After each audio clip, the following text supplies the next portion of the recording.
Have you ever had a broken heart? Maybe you still feel like you're brokenhearted and you're healing from it.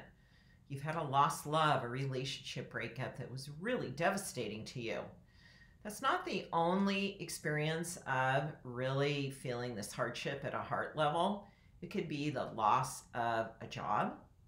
Maybe it was the death of someone very, very close to you or a loved one, family member.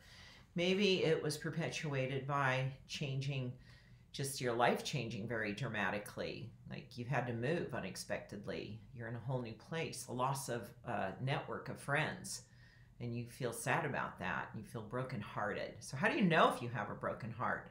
Well, I'm going to play on the experience of, let's just say, I think the most identifiable experience in life that most people would say the broken heart experiences with the end of a romantic relationship. And I worked with numerous clients, interestingly, in my period of time where I had a private client experience, and that was my business model, one-on-one coaching and doing energy work with people. And I had several clients that claimed they had not married the love of their life, that who they were with was not the person they felt they had been madly in love with. And I felt that was fascinating because I really trust the process of life, that whatever happens is what's meant to happen, and that if it wasn't meant to happen, it wouldn't be happening or it wouldn't have shown up. And I know we create our own disdain, our own struggle, our own sort of what I would call your life of struggle story with whoever we would be with. And so as we started to do this clearing work and heal this sense of I'm living this broken-hearted existence because I'm not with the person I really want to be with, I helped them see that that was a wounded part of them, an inner child, or at the subconscious level, that part of them thought if I was only with this other person, they would complete my happiness. I'd be a happier person. Well, the first thing to understand about a broken heart is it's not someone else's job to make you happy. You're the love of your life. You are the person you are meant to be the most in love with. You know, how do you find the love of your life? Go look in the mirror. There's no other person that's meant to make up the difference for your sense of feeling a lack of self-love, a lack of happiness, a lack of affluence in your life. You have that contained within yourself. You are that potential. Now, can they contribute to it? Can they participate with it? They can be an added factor to it, certainly, but not dependent upon it. I have another great video on how to know if you're in a codependent relationship, because you're running a codependent pattern if you believe that someone else could literally break your heart. Let's talk about the heart energy, and I'm going to give you some ways to heal this energy so you can feel wholehearted and happy and not hang your happiness on another human. We invite people into our experience for that experience and to participate in our journey of happiness, because we are the foundation of our own happiness. We are meant to be able to stabilize in a state of happiness. Does that mean we never have a bad day or a gloomy day or get discouraged by anything? No, but we know we rebound, and we know ultimately everything's going to be okay, because there's this foundation that we've set ourselves on, that we're energetically poised on, that we are the reason we're happy. So in my book, The Modern Chakra Guide, I talk about the 7 chakras, the old energy and the new energy. The heart chakra, well, the old energy, and I'm going to read this right from the book because it's so spot on for what we're talking about today. I'm sure you have heard this phrase or even spoken it. I am brokenhearted. If we identify the feelings this phrase represents, we could say it is a way for us to express our sadness, disappointment, anger, or disgust. We can honestly have those feelings, but your heart energy cannot be broken. So that's the good news. This energy center is strong. Those feelings are suggesting you're brokenhearted.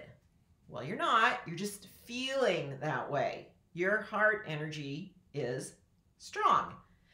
It can be shut down, blocked, frozen, dormant, muddled with old issues. It can get leaky, weak, or hanging outside your energy field, but it can't be broken.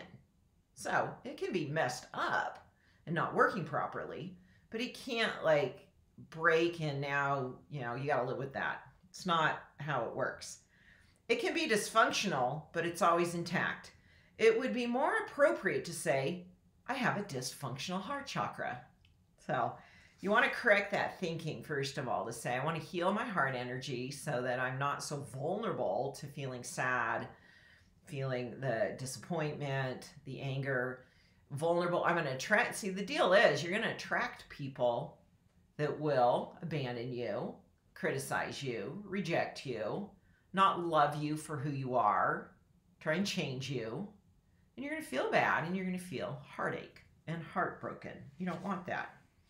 So how do you heal it? So first of all, share in a comment, have you ever experienced what culturally we speak to as a broken heart? I know I did. It was in one of my early long-term romantic relationships where I was so wounded and so crippled in my own ability to love myself that I put so much on needing this other person to be in my life that when and I see it now, all my patterns, limited beliefs, and issues created the outcome of being rejected ultimately, pretty abruptly out of nowhere after being in this relationship for a few years, thinking it was going somewhere where it didn't go. And I can remember so distinctly feeling like I wanted to die, couldn't go on living, how could I live without this person?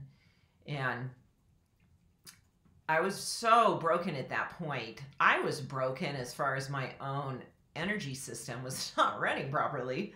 And I carried so many unhealed wounds that triggered all of it. It brought it all up.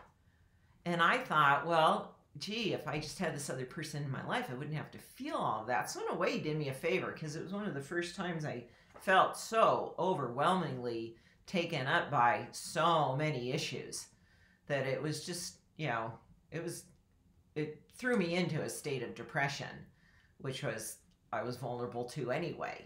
But it really, served me at the time to pick myself up and was a precursor to my getting into the healing experience. You can only have so many of those. Or you go, this isn't right. So, and it's a good thing because he wasn't who I was supposed to be with. My husband of 40 years was. So what do you do if you've got a broken heart? How to open your heart and heal it. I've got some exercises here. And I love this one. This one is so easy to do. That whole idea of you are the love of your life. Write yourself a love letter. What can you honestly say you love about yourself? Share your love and appreciation with yourself in a love letter to you, signed by you. Another level of that is write the part of you, that inner child, that wounded part of you. Maybe it's a 5-year-old self, 9-year-old, maybe it's your 16-year-old self. Which part of you is carrying this old paradigm of who you are? The worthlessness, the shame, the not good enough. Write that part of you a love letter. Thank that part of you for surviving the traumas, the struggles, the pains of your life. And it's time to let it go now. And to rise up and heal. Making heart connections. To create stronger heart connections with those you love, draw an image of yourself as a stick figure on a sketch pad. Draw the image and a stick figure of the people you want to have a stronger heart connection with in a circle with you. Draw figure eights between your heart energy and theirs. I teach this in my video, a powerful exercise to manifest. I teach you how to do a process called energy sketching, and I actually did this. We had a family reunion back in April, and here's a little, you can see, these are all the family groups. And I did figure eights. I did stick figures of every family group. And I made figure eights between everybody to connect our hearts. And that gets the energy flowing to get those heart connections running. You want to get your, here's my last and final suggestion. You have what's called, and I've learned this from Donna Eden, one of my mentors and instructors of my energy therapy knowledge. she teaches that we have what's called radiant circuits. Your radiant circuits are what really power up your heart energy. They run your feelings of joy, your pleasure feelings. And so what you want to do is turn on some music and do a figure 8 dance. Move your hips in a figure 8. Move your arms in figure 8s. Make little figure 8s. Big figure 8s. Move your feet in figure 8s. Get those figure 8s going. It looks like the infinity symbol. It activates a strong, potent pleasure energy that supports your heart energy being strong. And as you're in that state, you'll attract those who love you for who you are. You'll attract supportive relationships. Your heart then becomes this generator of being able to materialize in your world that which loves you back. And that's a beautiful thing.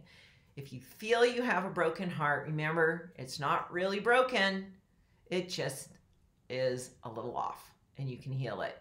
Join me at healwithcarol.com. I have a beautiful free energy healing basics guide. There's some really potent clearings you can use right there. You get, when you sign up, you get an introduction through the basics guide to energy healing, and then you can become a member for free for 2 weeks to the online Carol Tuttle Healing Center.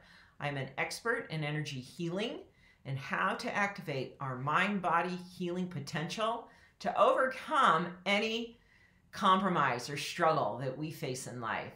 What you learned from this video, share in a comment, and use these techniques and let me know how it goes for you. Thanks for watching.